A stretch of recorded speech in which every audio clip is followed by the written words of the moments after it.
Dans une société en pleine mutation, les valeurs familiales jouent un rôle crucial.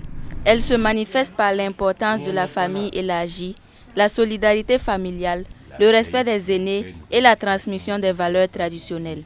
La première valeur que nous inculquons aux enfants, c'est des valeurs d'intégrité, d'honnêteté et de travail bien accompli. Nous ne tolérons pas l'indiscipline, le petit mensonge, le petit vol, la négligence. C'est vraiment intolérable chez nous. Dans la famille Koné, la rigueur envers les tout-petits fait partie des valeurs africaines qu'il faut absolument transmettre. Cela n'est en aucun cas le désamour. Par contre, même mes enfants sont mes amis. Je cause avec eux, mais quand le sérieux est là, souvent même je tape. Je frappe et puis on cause, on continue ensemble. Il n'y a pas de maman m'a frappé, je vais bouder. Non, c'est pas ici. Je t'ai frappé ou bien je t'ai tapé pour te corriger. Et puis on s'amuse encore. L'éducation à la vie familiale peut contribuer significativement à endiguer les dérives constatées dans la société. L'incivisme, le grand banditisme, l'irrespect, ces dérives sont liées à la démission familiale. Première recommandation que nous faisons aux enfants, c'est de choisir leur compagnie. Ce qu'on ne t'a pas dit à la maison, si tu peux trouver un enfant qui est en train d'être dans ça, il faut éviter de le suivre. Ben, nous savons que la plupart des cas, c'est l'influence extérieure sur l'enfant. Si on ne contrôle pas ça, vous l'aurez trouvé dans des situations que vous ne maîtrisez pas, dommage, justement la cigarette, l'alcoolisme, la drogue. Même son de cloche pour les premiers concernés. Reconnaissant la rigueur dans leur éducation, cela concourt à leur bien-être social. Bon, concernant l'éducation que je reçois à la maison, je ne pourrais donner une réponse objective. Mais je dirais vraiment que souvent, je trouve que cette éducation est tellement stricte. Parce que je n'ai pas le droit de sortir quand je veux. Et lorsque j'ai mes amis qui organisent des fêtes comme ça, je suis obligée de demander la permission, peut-être des semaines à l'avance. Concernant les tâches ménagères aussi, souvent, c'est pas facile.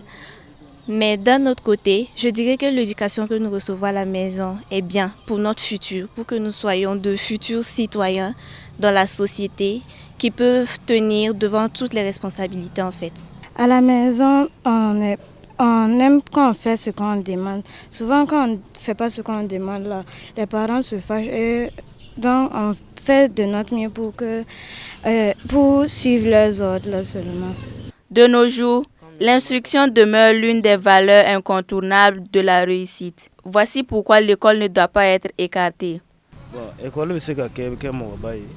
L'école instruit, personne ne peut le nier. Mais ce que je veux dire, c'est qu'il faut aussi transmettre les bonnes manières que nous avons reçues des grands-parents, même les bonnes pratiques de la religion. L'ignorance, là, c'est le premier péché mortel. L'école, c'est vraiment la lumière pour la vie.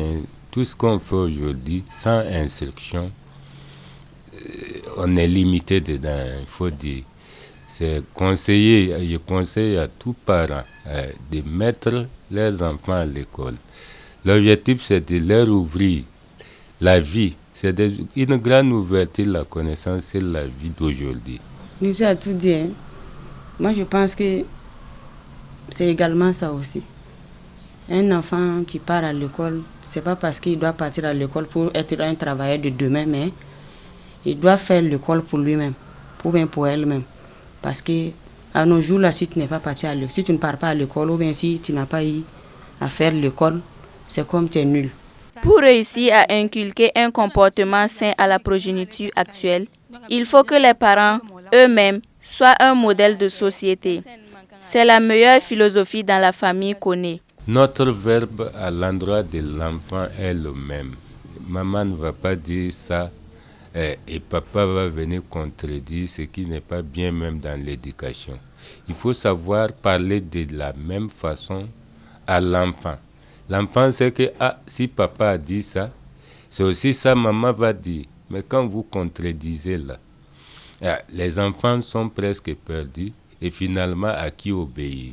Si l'enfant sait que ce que papa dit, maman va dire non, donc elle va tout mélanger. Maintenant, si tu suis, si papa dit et que toi-même tu suis, ou bien si maman dit et puis papa même suit, donc tous les deux sont pareils, non? Tu vas contredire qui? Et, tu les connais, non? Si on fait ça là, s'ils viennent nous trouver, c'est pas du nana, hein? Voilà. Donc, elle sait ce qu'il a. L'éducation à la vie familiale à l'africaine peut même contribuer à résorber les défis actuels tels que les fractures sociales et l'insécurité que nous vivons aujourd'hui. Voici pourquoi ces familles prônent le recadrage dans la vie des enfants, la prochaine génération d'adultes.